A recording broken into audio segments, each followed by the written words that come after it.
I'm just wasting time, and I can't bring my fiance back. So Welcome to Get Your Life, and thanks for watching.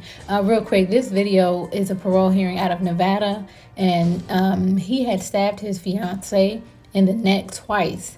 Now, if you watch this in parole hearing, you guys tell me if you think he feels or looks like he has any type of remorse. Sir, state your name and your NDOC number for the record, please. Marvin Richard, 1059033. Thank you, sir. My name is Commissioner Christensen. To the right of me is Commissioner Bailey. To the right of her is Commissioner Schmidt, and we're both here on a discretionary parole hearing.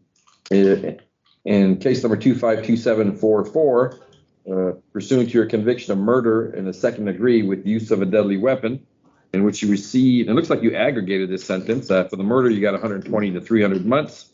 For the use of a deadly weapon, it was 36 to 96. And you put these two together, so it's 156 to 396 months custody with a current parole eligibility date. What appears to be, looks like it's January 15th. I'll take it back. It's actually January 1st, 2024. Caseworker Cromwell, is that sentencing structure correct? And is there any holds or detainers? That's correct. No holds. Thank you, sir. On the screen, you're going to notice a document, your notice of hearing and advisement of rights. You may or may not see that, but we're having some trouble with that. But do you remember signing a document, your notice of hearing and advisement of rights? It looks like it was,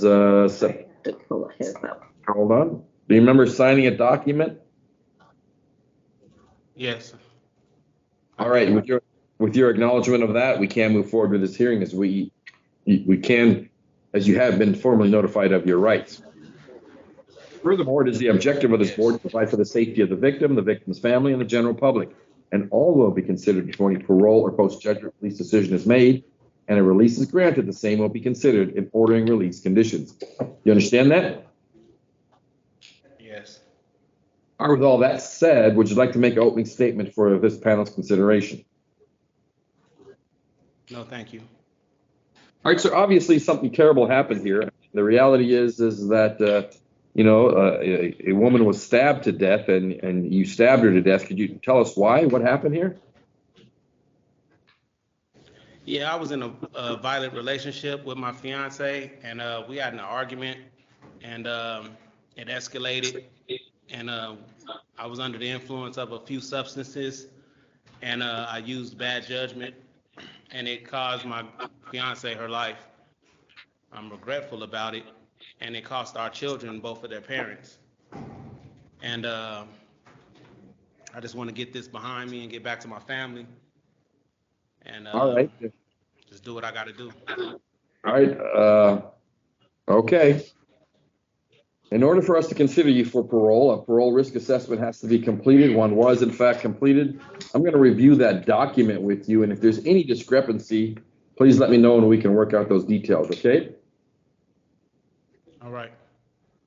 Your first arrest occurred when you were 19 years old. You don't have any prior parole or probation revocations, and it looks like you weren't necessarily working full-time when this offense occurred. You do have a property-related offense in your background. I believe it was a petty larceny. In addition, drugs play some role in your life, and you even said it now. You're under the influence of numerous drugs. Clearly, they haven't served you well. I mean, obviously, you're in prison because of it. Furthermore, it does look like you're a male. You don't have any prior felonies at this point. You're now 43 years old. There's no evidence of any kind of gang affiliations, nothing like that. You don't have, and to your credit, you've done lots of programming, high school diploma, therapeutic, community phases 1 to 2 or 3 or whatever. So you have done something, and you got your high school diploma, and that's always good to see from the board standpoint. In addition, you don't have any disciplinaries. You've had, you're now considered a medium risk in that facility. Your total score is a 7, which puts you at a moderate risk to reoffend. Caseworker Cromwell, is that about right? That's correct. All right, sir, when we sit down and we talk about your case, we think in terms of aggravating factors, things that aren't in your favor, and mitigating factors, things that are in your favor. Some of the things that are not in your favor is you have significant impact to the victim, obviously. I mean, the victim's throat was slit and she died, and she has family too, right? Yes. They will never see her again, and come her birthday time, they'll be sad and they'll be upset, and come Christmas and all those things. So we do think about the victim in this regard. Furthermore, the nature of your criminal history is getting more serious. I mean, you started with misdemeanors, and now you're here for a second-degree murder. Furthermore, you have had some bad behavior in the institution. I think you assaulted a correction officer in 2021, and we do consider that as well. Furthermore, it does look like you do have prior violence in your history, some battery, domestic violence, and I think it was with the same victim, right? No, With a different victim? that was my ex-wife. Oh, okay.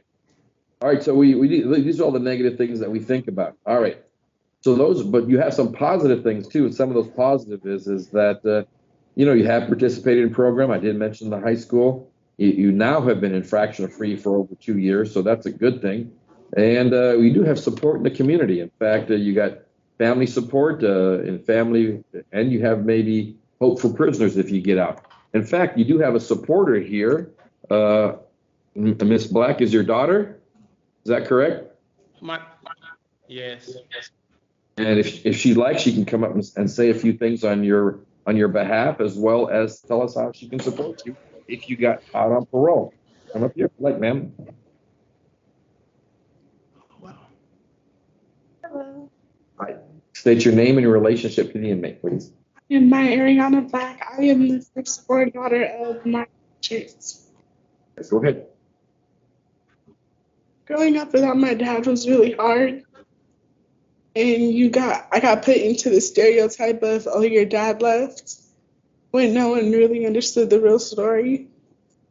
And growing up, you don't understand what really happened because parents sugarcoat the real story and don't tell you the truth. But all you know is he misses these pictures of when you're a little girl. I graduate very soon, and the only thing I can think about is my dad. My dad graduated in jail, and my number one goal is to walk the stage. This is my little sister, the victim's daughter. She's come a very, very long way. I understand the pain that she's went through because I've watched her all my life, but she's shown a lot of strength and forgiveness. She asked me to get her and my father in touch with each other, and I know that was a very big step in her life. This is my brother. I know it was mostly hard on him because he always favorite with dad had a favorite. He always complained that I was the favorite. So when dad was gone, I felt like my brother took a lot of that anger out on me.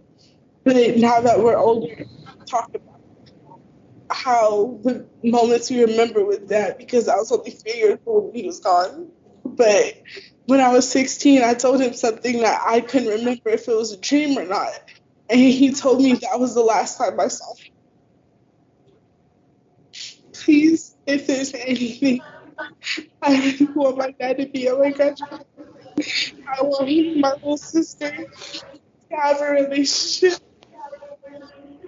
I want our family to stop trying to turn their backs on him because all he's trying to do is change. All he's trying to do is right.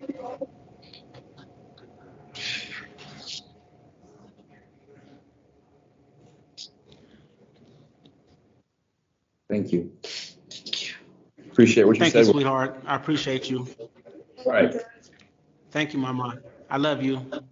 Me too. All right. With that said, sir, is there anything else you'd like to add? Anything? Any comments? No. Anything you'd like to add? Anything you want to say? Anything we should have talked about that we didn't talk about?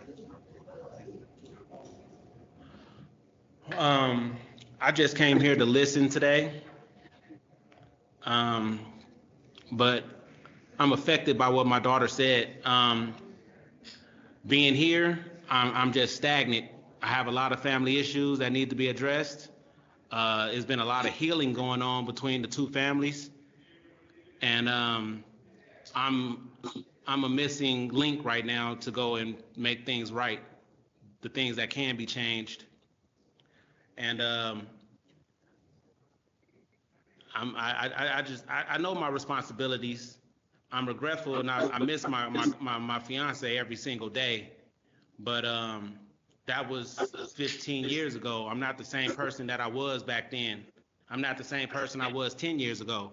So I'm putting this stuff behind me, regardless of what today brings. I'm through with it. I'm over it. I need to get back to my daughters and set them straight, because they're in a dangerous situation and they're not listening to no one but me. And I would like to take care of my sick parents. I'm not the same person that I used to be, like I said, and I don't know what I could do to prove it to y'all, but I'm just sitting here until I get out. And when I get out, I'll start my life again and move on with my life. But until I'm let go, I'm just wasting time. And I can't bring my fiance back, so that's a moot situation to keep dragging that up and having to relive that situation. But it's something I deal with every day. But I'm not gonna keep on putting myself in them shoes that I was in back in 2009. I'm not that person. I don't even know who that kid was. So I'm a whole grown man now that got goals, and I'm on a path to somewhere that ain't where I came from. I don't know how I can get you to trust or believe that, but I'll show you when I get out. And that's all I can say right now. Thank you, sir. We'll take that under advisement as well. What's going to happen now, sir, is you're going to hear from us within the next 2 to 3 weeks through your caseworker. It does take 4 to the 7 commissioners to either grant or deny you parole. Good luck to you, sir. So his parole was denied, and I think they made the right decision. Thanks for watching. Don't forget to subscribe to this channel and hit the like button on your way out.